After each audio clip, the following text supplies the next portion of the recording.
That's Larry Tamplin. That's John Fleck. John Fleck. Adam. Yeah, that's Adam Marsland. And I'm Greg Burnham. We were Drummer. into you. You were going to do me? It wasn't you. You've been staying together Wait a too long. You toward the end of the tour, got to know each other too well.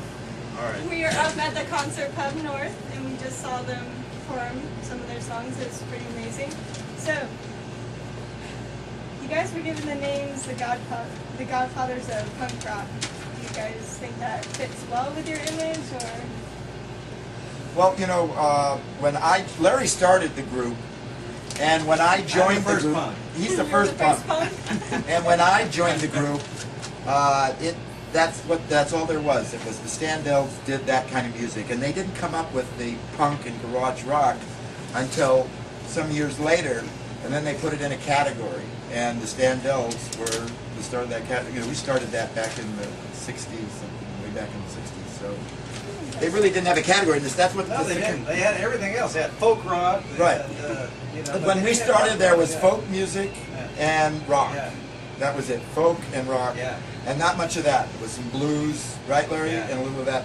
And the music that Larry was doing was garage rock, basically. It was that kind of music. And that's all that there was at that time. And then they categorized it and made it called it punk and called it garage.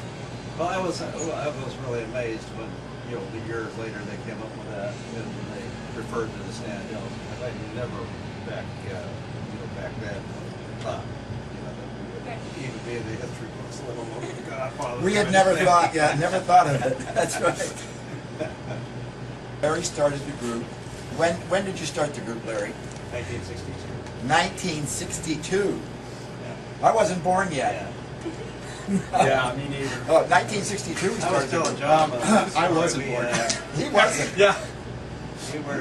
He's actually my son, but I Our first job Never was in met Hawaii. And we played. Neither did you. No, I don't know. Yeah. What was it like playing in Hawaii? It was great. I was, 19 years old. It's my first time away from home, and we alternated with this complete Japanese floor show. And there were singers, there were dancers, and comedians, and then a stripper. And we came on after the stripper. And that was a tough That's fight. the very beginning. That's what happens before you have a record. Before you get it out. Yeah. But after the record, the Standells did opened for the Rolling Stones tour, right? Yeah. Yeah, in 1966, when our record was in the charts, Dirty Water was in the charts, and our new record, Sometimes Good Guys Don't Wear White, was starting to climb the charts. We toured with the Rolling Stones. We were with them for a good 5 weeks, and that was quite a tour. I bet. You guys were also featured on the TV show The Monsters. What was that like? Well, that was interesting because, at the time we hadn't had a hit record. That was back in 1965, I believe, and they were looking for, a Beatles type group, obviously, and we seemed to fit the bill. We're, kind of that type of group, and they even had us do one of the Beatles songs. It wasn't our idea to do I Want to Hold Your Hand. We were told to do that. We did it. Yeah, and it sounded like you were told to do it. But too. back in those days when the group started, there weren't that many rock and roll groups. No. There were groups that you've heard of, like the Standells. Groups came about, and all of a sudden, there was the Rolling Stones. Yeah. If you ever saw the Tammy shows, the beginning first shows, there was the Beach Boys. On one show, they had the Beach Boys, James Brown, and the Rolling Stones.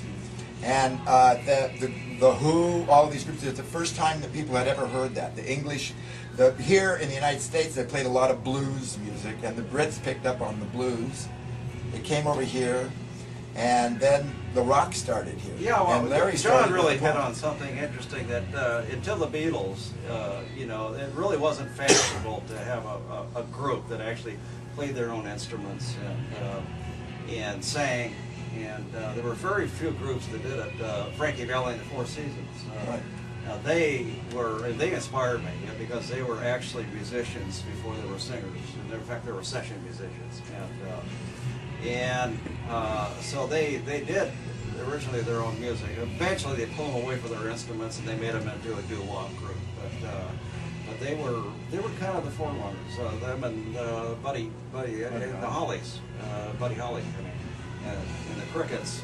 You know, the Crickets, of course, bears a likeness to the Beatles, and the Beatles worshipped Buddy Holly. But back in those days, it was the kind of the beginning of rock and roll. Yeah. And we would play shows, and you'd play with Question Mark and the Mysterians, the Beach Boys, Paul Revere and the Raiders. We toured with the Stones. All of these acts would be together because those were the acts. That was it. That was down on the Sunset Strip. You could see on one club James Brown, Eric Clapton and Cream. You could see The Who. You could see Stevie Winwood. They were all playing on Saturday night on Sunset Strip, down the strip. Love was playing at Beatolito's up in Hollywood. So that was all on one Saturday night, all of those groups. We used to, on breaks, we used to go walk up to the Whiskey A Go-Go. We played at PJ's, and we used to go up there and you know, see the Doors perform, and you know, they were just like, you know, the rest of the all of us would go around and watch the other groups play. Yeah, the Grassroots, and it was just like, oh yeah, you know, let's go see what they're doing tonight, you know. Yeah, it was actually yeah. So that was all. In those days, all the big groups that you hear of now, they were just being discovered, and the records hadn't become big hits yet. You know, I remember they had Cream was at one night they had Cream at the Whiskey, Jimi Hendrix at the Hollywood Bowl, Stevie Winwood was at the Crescendo, and James Brown was at the place called the Tail of the Tiger, and that was all on the Saturday night. One night back in the 60s. A lot of acts to play. It was crazy times. Yeah, it was a crazy time because It was exciting. Things were just changing constantly. I mean, everything from hair to the clothes you wore. It was just every day something new came out, something different. You know? Yeah, everybody was taking their own spin. Yeah, Before their own spin. rock, there was Yeah. folk music. Yeah. Hence came out Yeah. the Byrds. The Byrds Yeah. came, Roger McGuinn, they came straight Yeah. from folk. They used to play at a folk music coffee house. Yeah. And they came up and they put their folk spin on rock and roll. Larry with the Standells, they put a garage rock spin. Kind of had a funky, talky quality and nasty and belligerent attitude, right, Larry? Kind of like you are. I've heard some people refer to it as snotty. Snotty, there you go. Snotty. There you go. I think that's kind of it. Did you give me a hard time because I What blew were my some of nose? your major influences in Yes, he rock did. music? Well, as a youngster, I was influenced by, you know, a lot of the R&B acts like Little Richard. You know, I love Chuck Berry. I mean, I was just really loved him. Of course, the Crickets. You know, people like Ray Charles. And then later on, of course, I think, as everybody else, I was really influenced by the Beatles because they were really the ones that did it for all of us. You know, had they not come along, the group thing wouldn't have been fashionable. Although we were a group, you know, in 1962, we were playing our instruments and singing. But until they came out and had hits, then it became, you know, then a group could be stars. You know, Yeah, the Beatles actually were the first. They started with the rock and roll thing. They weren't Yeah. blues, they weren't folk.